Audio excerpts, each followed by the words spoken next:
Hi, welcome to Kannada club. ನಾವು ಜೀವನದಲ್ಲಿ ಅನುಭವಿಸುವ ಕಷ್ಟ ನೋವುಗಳು, ಸುಖ ಸಂತೋಷಗಳು ನಮ್ಮ ಸೋಲ್ ಮೇಲೆ ಹಾದು ಹೋಗ್ತವೆ.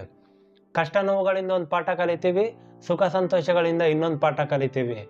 ಆ ಕಲ್ತಿರುವ ಪಾಠಗಳಿಂದ ನಮ್ಮ ಕ್ಯಾರೆಕ್ಟರ್ ರಚನೆ ಆಗುತ್ತದೆ. ನಮ್ಮ ಕಣ್ಣೀರು, ನಗು, ಸಂತೋಷ, ದುಃಖ, ಪ್ರಶಂಸೆಗಳು, ಅವಮಾನಗಳು, ಶಾಪಗಳು, ಆಶೀರ್ವಾದಗಳು ಇವೆಲ್ಲವನ್ನು ಪ್ರಶಾಂತವಾಗಿ ಕೂತು ಗಮನಿಸಿದರೆ ನಮ್ಮೊಳಗಿನಿಂದ ಈ ಫೀಲಿಂಗ್ಸ್ ಎಲ್ಲ ಹೊರಬರುವುದನ್ನು ಕಾಣಬಹುದು. ಈ ಫೀಲಿಂಗ್ಸ್ ಎಲ್ಲ ಹೊರಬರುವಾಗ ನಾವು ಯಾವ ರೀತಿ ರಿಯಾಕ್ಟ್ ಆಗ್ತೀವಿ, ಯಾವ ರೀತಿ ಬಿಹೇವ್ ಮಾಡ್ತೀವಿ ಅಂತ ಕಾಣಬಹುದು.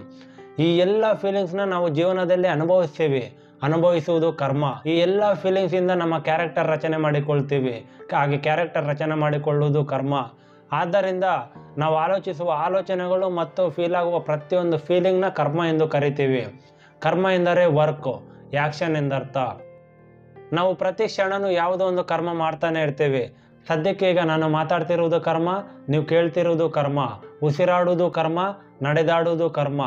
ಪ್ರತಿಯೊಂದೂ ಕರ್ಮನೇ. ಅದು ದೈಹಿಕವಾಗಿ ಆಗಿರಬಹುದು ಅಥವಾ ಮಾನಸಿಕವಾಗಿ ಆಗಿರಬಹುದು. ಪ್ರತಿಯೊಂದು ಕರ್ಮ ಮತ್ತು ಆ ಕರ್ಮದ ಗುರುತುಗಳು ನಮ್ಮ ಮೇಲೆ ಬೀಳುವುದು.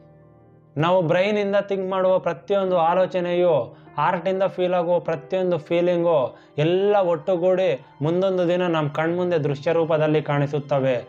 ಸಮುದ್ರವನ್ನು ಗಮನಿಸಿದರೆ ಅಲೆಗಳು ದಡಕ್ಕೆ ಬಡಿಯುವುದನ್ನು ಕಾಣಬಹುದು. ಅದರ ಶಬ್ದ ಕೇಳಿ ರೋಮಾಂಚನಗೊಳ್ಳಬಹುದು. ಆದರೆ ಒಂದು ಅಲೆ ರಚನೆಯಾಗುವುದಕ್ಕೆ ಲಕ್ಷಾದಿಗಟ್ಟಲೆ ನಿಮಿಷಗಳ ಚಿಕ್ಕ ಅಲೆಗಳು ಒಟ್ಟುಗೂಡಿ ಬಂದಾಗ ಮಾತ್ರ ಒಂದು ಅಲೆಯಾಗಿ ರಚನೆಯಾಗುತ್ತದೆ. ಅದುವರೆಗೂ ಆ ಚಿಕ್ಕ ಅಲೆಗಳು ನಮ್ಮ ಕಣ್ಣಿಗೂ ಕಾಣಿಸುವುದಿಲ್ಲ, ಅದರ ಶಬ್ದನೂ ಕೇಳಿಸುವುದಿಲ್ಲ. ಅವೆಲ್ಲ ಒಟ್ಟುಗೂಡಿ ಬಂದಾಗ ಮಾತ್ರ ನಮಗೆ ದೃಶ್ಯ ರೂಪದಲ್ಲಿ ಕಾಣಿಸುತ್ತದೆ. ಅದೇ ರೀತಿ ನಮ್ಮ ಆಲೋಚನೆಗಳು, ನಮ್ಮ ಫೀಲಿಂಗ್ಸು ಮತ್ತು ಪ್ರತಿ ಚಿಕ್ಕ ಆ್ಯಕ್ಷನ್ಗಳೆಲ್ಲ ಒಟ್ಟುಗೂಡಿ ನಮ್ಮ ಕ್ಯಾರೆಕ್ಟರ್ ರಚನೆ ಆಗುತ್ತದೆ. ಕ್ಯಾರೆಕ್ಟರ್ ರೂಪದಲ್ಲಿ ನಮ್ಮ ಆಲೋಚನೆಗಳು ಮತ್ತು ಫೀಲಿಂಗ್ಸು ಕಣ್ಮುಂದೆ ಕಾಣಿಸುತ್ತದೆ. ನೀವು ನಿಜವಾಗಿಯೂ ಒಬ್ಬ ಮನುಷ್ಯನ ಕ್ಯಾರೆಕ್ಟರ್ ಅರ್ಥ ಮಾಡಿಕೊಳ್ಬೇಕಾದ್ರೆ ಅವನು ಮಾಡಿರುವ ದೊಡ್ಡ ಕೆಲಸಗಳು, ಉನ್ನತ ಪ್ರದರ್ಶನಗಳನ್ನು ಗಮನಿಸಬೇಡಿ. ಒಂದಲ್ಲ ಒಂದು ಸಮಯದಲ್ಲಿ ಮೂರ್ಖನು ಕೂಡ ಹೀರೋ ಥರ ಕಾಣಿಸುವನು. ಅವನ ಪ್ರತಿನಿತ್ಯ ಕೆಲಸಗಳು ಮತ್ತು ಅಭ್ಯಾಸಗಳ ಮೂಲಕ ಒಬ್ಬ ಮನುಷ್ಯನ ರಿಯಲ್ ಕ್ಯಾರೆಕ್ಟರ್ ಅರ್ಥ ಆಗುತ್ತದೆ. ಉನ್ನತ ಸಂದರ್ಭಗಳು ಮೂರ್ಖನನ್ನು ಕೂಡ ಉನ್ನತ ಸ್ಥಾನದಲ್ಲಿ ಇರಿಸುವವು. ಗ್ರೇಟ್ ಕ್ಯಾರೆಕ್ಟರ್ ಇರುವ ವ್ಯಕ್ತಿ ಗುಂಪಲ್ಲಿದ್ದರೂ, ಒಬ್ಬನೇ ಇದ್ದರೂ, ಎಲ್ಲೇ ಇದ್ದರೂ ಅವನು ಎಂದೆಂದಿಗೂ ಉನ್ನತವಾಗಿರುವವನು. ಇಂತಹ ಗ್ರೇಟ್ ಕ್ಯಾರೆಕ್ಟರ್ ನಮ್ಮಲ್ಲಿ ರೂಪಿಸಿಕೊಂಡರೆ ಇಡೀ ಪ್ರಪಂಚವೇ ನಮ್ಮ ಕಡೆ ತಿರುಗಿ ನೋಡುತ್ತದೆ. ಇಡೀ ಪ್ರಪಂಚವೇ ನಮ್ಮ ಮಾರ್ಗದಲ್ಲಿ ನಡೆಯುತ್ತದೆ. ಇಡೀ ಪ್ರಪಂಚಕ್ಕೆ ಬೆಳಕನ್ನು ನೀಡಬಹುದು. ಇಂತಹ ಗ್ರೇಟ್ ಕ್ಯಾರೆಕ್ಟರ್ನ ಪಡೆದುಕೊಳ್ಳುವುದು ಕರ್ಮದಿಂದಲೇ ಸಾಧ್ಯ.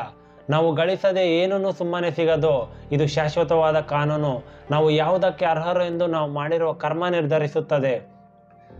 ಕರ್ಮದಿಂದ ಕ್ಯಾರೆಕ್ಟರ್ ಹೇಗೆ ಸಿಗುತ್ತದೋ, ಕ್ಯಾರೆಕ್ಟರಿಂದ ವಿಲ್ ಪವರ್ ಹಾಗೆ ಸಿಗುತ್ತೆ. ನಮ್ಮಲ್ಲಿ ವಿಲ್ ಪವರ್ ಇದ್ದರೆ ಆತ್ಮವಿಶ್ವಾಸ ಇರುತ್ತೆ, ನಂಬಿಕೆ ಇರುತ್ತೆ, ಧೈರ್ಯ ಇರುತ್ತೆ. ಅಂದುಕೊಂಡಿರುವ ಕೆಲಸ ಸಮಯಕ್ಕೆ ತಕ್ಕಂತೆ ಮಾಡ್ತೀವಿ. ಗುರಿಯನ್ನು ಸಾಧಿಸುವುದರಲ್ಲಿ ಸಫಲರಾಗ್ತೀವಿ.